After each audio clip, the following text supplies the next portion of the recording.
नमस्कार। आज हम बनाएंगे आलू पफ पेटीज़। ये बहुत ही क्रंची और बहुत ज़्यादा टेस्टी होते हैं। सभी को बहुत पसंद आते हैं, बच्चों को तो बहुत ज़्यादा पसंद आते हैं। तो शुरू करते हैं बनाना। तो ये हमने 1 कप मैदा ले लिया है, ऊपर तक भर लिया है। आधा छोटी चम्मच लेवल करके नमक ले लिया है या स्वादानुसार नमक ले लेंगे। और ये 1 छोटी चम्मच नींबू का रस। इससे पेटीज़ की परतें बहुत ही क्रिस्पी बनेंगी। ये 100 ग्राम बटर लिया है हमने इसमें यूज़ करने के लिए। इसमें से लगभग 15 ग्राम बटर हम मैदा में मिलाएंगे और अब सारी चीज़ों को अच्छे तरीके से मिला देंगे। अब थोड़ा थोड़ा पानी डालकर सॉफ्ट डो बनाएंगे। ये सॉफ्ट डो बना लिया हमने और इतना डो बनाने में आधा कप पानी लिया था, जिसमें से 2 टेबलस्पून पानी बच गया है। इसे ढककर 20 मिनट के लिए रख देंगे, ये सेट हो जाएगा। इसके बाद आगे का प्रोसेस करेंगे। डो को रखे हुए 20 मिनट हो गए हैं और ये सेट हो गया। इसे हम थोड़ा सा मसल लेते हैं। तो ये हो गया एकदम अच्छा सा स्मूथ डो लग करके तैयार। अब पेटीज़ के लिए हम शीट तैयार करेंगे। तो पहले हम इसे पतला बेलेंगे। थोड़ा सा सूखा आटा हमने इसके ऊपर डाल लिया है। तो हम इसे लंबाई में बेल रहे हैं। सॉफ्ट डो है, बहुत ही आराम से बेला जा रहा है। ये लंबी सी शीट बेलकर तैयार कर ली। 100 ग्राम बटर लिया था, 15 ग्राम बटर हमने डो में डालकर यूज़ कर लिया था और ये बचा हुआ 85 ग्राम बटर इसके ऊपर रखेंगे। ये देखिए हल्का सा इसको नरम कर लिया है। तो थोड़ा सा इसके ऊपर फैला लेते हैं। बहुत ज़्यादा नरम नहीं करना है वरना वो डो में से निकलेगा। तो ये हल्का सा नरम है कि हम इसको इस तरीके से फैला सकें। ये बीच में 1/3 हिस्से पर हमने बटर को फैला लिया है। अब इसे बंद करते हैं, इस तरीके से ढक देंगे। और अब इधर से भी इस शीट को उठाएंगे और इसे इस तरीके से फोल्ड कर देंगे। ये 3 परतें बन गई। अब किनारे से अच्छे तरीके से दबा कर चिपका देते हैं और अब इसे लंबाई में इस तरीके से रख लेते हैं और फिर से बेलते हैं और इसके ऊपर डालेंगे थोड़ा सा सूखा आटा। दोनों ओर लगा लेंगे और इसको बहुत ही कम प्रेशर लगाते हुए बेलेंगे। एकदम से ज़्यादा प्रेशर लगा दें तो बटर निकल जाएगा। देखिए इस तरीके से बटर अगर निकल जाए कहीं से तो इसके ऊपर थोड़ा सूखा आटा डाल लीजिए। इसे फिर से लंबाई में बेल लिया। अब इसे फोल्ड करेंगे। तो बिल्कुल उसी तरीके से जैसे पहले हमने 3 पार्ट में से फोल्ड किया था, उसी तरीके से फोल्ड करेंगे। फिर से इसमें 3 फोल्ड डाल दिए। तो पहले में 3 परतें थी, इसमें 9 परतें हो गई। ये पॉलीथीन शीट ले ली है, इसमें हम इसे लपेट देंगे।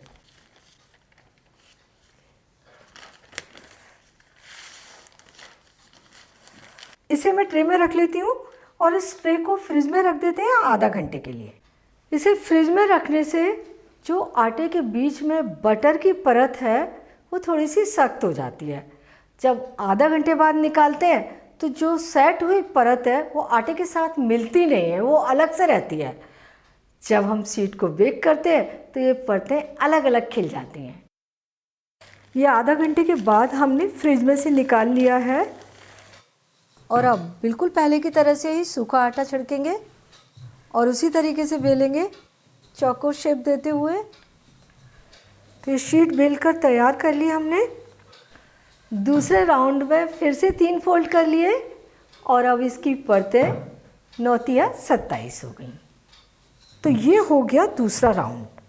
फिर से फ्रिज में आधा घंटे के लिए रख देंगे। तो 2 राउंड हो चुके हैं, अभी हमें 2 और करने हैं। अब तीसरी बार इसे बेल करके फोल्ड कर रहे हैं और इसे भी 3 फोल्ड में मोड़ लेंगे।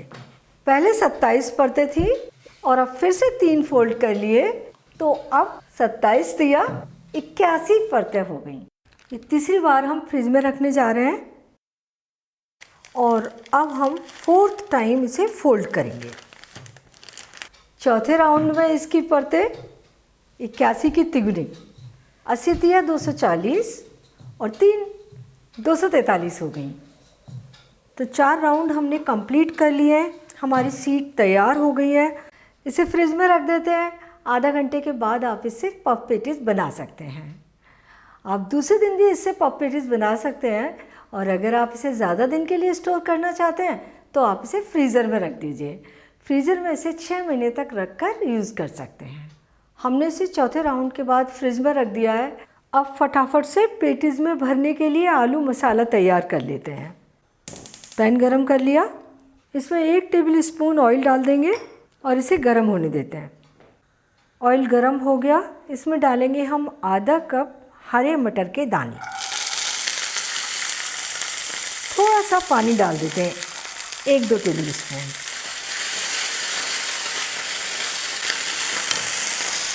और इन्हें ढक देते हैं। मटर को हमें नरम करना है। और 2 मिनट हो गए, इसे चेक कर लेते हैं। तो मटर देखिए दब रही है, ये कुक हो गई है।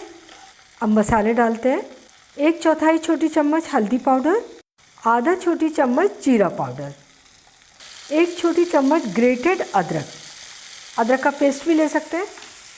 ये 2 बॉईल आलू, इन्हें बारीक तोड़कर हम इसी में डाल देंगे। आधा छोटी चम्मच नमक डालेंगे या स्वादानुसार नमक ले लेंगे। 1 छोटी चम्मच धनिया पाउडर, आधा छोटी चम्मच लाल मिर्च पाउडर। हम कश्मीरी लाल मिर्च पाउडर डाल रहे हैं, ये बहुत ज़्यादा तीखी नहीं होती। मिर्च आप अपने पसंद से कम ज़्यादा डाल सकते हैं। और ये आधा छोटी चम्मच अमचूर पाउडर, 1-2 टेबल स्पून हरा धनिया। सारी चीज़ों को मिलाते हुए इन्हें कुक करते हैं और आलू को अच्छे तरीके से मैश कर देंगे। और ये 1/4 छोटी चम्मच गरम मसाला, इसे हमने 2-3 मिनट अच्छे तरीके से भून लिया है। मसालों से अच्छी खुशबू निकलने लगी है। तो ये स्टफिंग बनके तैयार हो गई। तो इसे हमने पूरे 4 बार फोल्ड करके फ्रिज में रखकर तैयार कर लिया है। और अब ये शीट तैयार है पफ पेटीज बनाने के लिए। अब इस शीट को पतला बेलेंगे। थोड़ा सा सूखा आटा डाल देंगे और अब इसे हल्के हाथों से बेलेंगे। एकदम ज़्यादा प्रेशर नहीं लगाना है, चौकोर शेप देते हुए ही बेलना है। तो ये शीट हमने बेलकर तैयार कर ली। किनारों से थोड़ा थोड़ा काट देंगे इसे।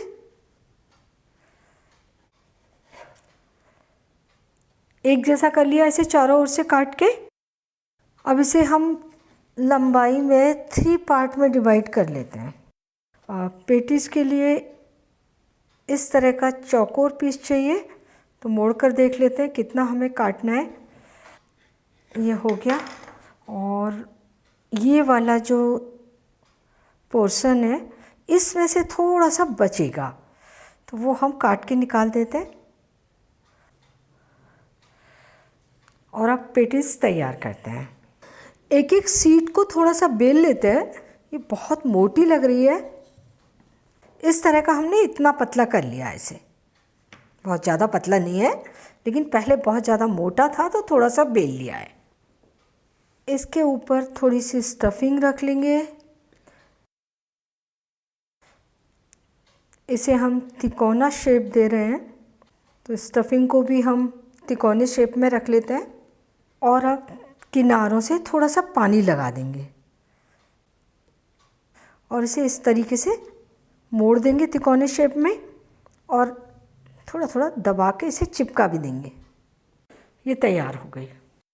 तो इसे बेक करने के लिए ट्रे में लगाते हैं। सारी पेटीज इसी तरीके से बनाकर तैयार कर लेंगे।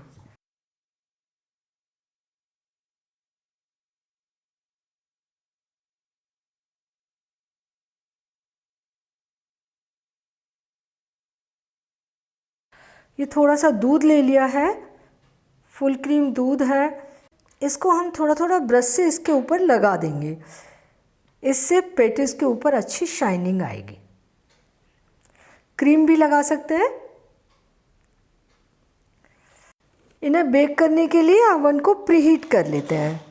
तो इसे 180 डिग्री सेंटीग्रेड पर 8 मिनट के लिए प्रीहीट होने के लिए लगा दिया है। ओवन प्रीहीट हो गया है। इसे हम निचले रैक पर लगा देते हैं और 15 मिनट के लिए 180 डिग्री सेंटीग्रेड पर बेक होने देते हैं। इसे बेक होते हुए 15 मिनट हो गए हैं। चेक कर लेते हैं इन्हें। ये हल्के हल्के ब्राउन हो रहे हैं। नीचे से पलट के देख लेते हैं। नीचे से भी ये ब्राउन हो गए हैं। अभी ये बेक तो नहीं हुए हैं पूरी तरीके से। इन्हें हम वापस ओवन में रख देते हैं और इन्हें 10 मिनट के लिए 180 डिग्री सेंटीग्रेड पर और बेक होने देते हैं। ये 10 मिनट बाद हम इन्हें देख रहे हैं तो ये अच्छे ब्राउन दिख रहे हैं, गोल्डन ब्राउन हो गए। नीचे की ओर से भी इन्हें पलट के देखें। नीचे की ओर से भी अच्छे ब्राउन हो गए हैं। दोनों ओर इक्वली सिके हैं। अब हमें इन्हें अंदर से क्रिस्प करना है तो फिर से इन्हें ओवन में डालेंगे। 140 डिग्री सेंटीग्रेड पर 10 मिनट के लिए इन्हें क्रिस्प होने देते हैं। 10 मिनट हो चुके हैं और ये हमारे पैटीज भी अच्छे क्रिस्प होकर तैयार हो गए हैं। इन्हें हम निकाल लेते हैं ओवन से। तो ये हमारे पैटीज बनकर तैयार हो गए हैं और देखिए निचली ओर से भी अच्छे ब्राउन सिके हैं और ऊपर से भी अच्छे ब्राउन सिके हैं और कितने अच्छे लेयर्स आए हैं। पफ पैटीज सर्व करने के लिए तैयार हैं, एकदम क्रिस्पी और बहुत ही ज़्यादा टेस्टी बने हैं। इन्हें हमने ओवन में 180 डिग्री सेंटीग्रेड पर पहले 25 मिनट तक बेक किया। इसके बाद हमने टेम्परेचर को 140 डिग्री सेंटीग्रेड किया और 10 मिनट के लिए और बेक किया। इन्हें क्रिस्प कर लिया। बहुत ही अच्छे पफ पैटीज बनकर तैयार हो गए। लेकिन अलग अलग ओवन में थोड़ा सा टाइम का वेरिएशन होता है। आपके अपने ओवन में आप इन्हें पहले 15 मिनट के लिए बेक कीजिए। इसके बाद चेक कीजिए, टाइम को बढ़ाते हुए गोल्डन ब्राउन होने तक बेक कर लीजिए। इसके बाद टेम्परेचर को कम कीजिए और 10-12 मिनट के लिए और बेक कीजिए। इन्हें क्रिस्प कर लीजिए। आप बहुत ही अच्छे पफ पैटीज बनाकर तैयार करेंगे। इन्हें बनाना बहुत आसान है लेकिन इनकी सीट को बनाने में थोड़ा सा ज़्यादा समय लगता है। तो आप एक दिन पहले इनकी सीट बनाकर फ्रिज में रख सकते हैं और दूसरे दिन फ्रिज से सीट निकालें, थोड़ी देर रखें। जैसे ही वो थोड़ी सी नरम हो जाए पफ पैटीज बना लीजिए। बहुत ही अच्छे पफ पैटीज बनकर तैयार होंगे। इन्हें आप फ्रिज में रखकर 2 दिन तक खा सकते हैं। तो आप इन्हें बनाइए, खाइए और अपने अनुभव मेरे साथ शेयर कीजिए और मुझे बताइए कि मुझे आपके लिए और क्या बनाना है। और मेरे चैनल को सब्सक्राइब ज़रूर कीजिए।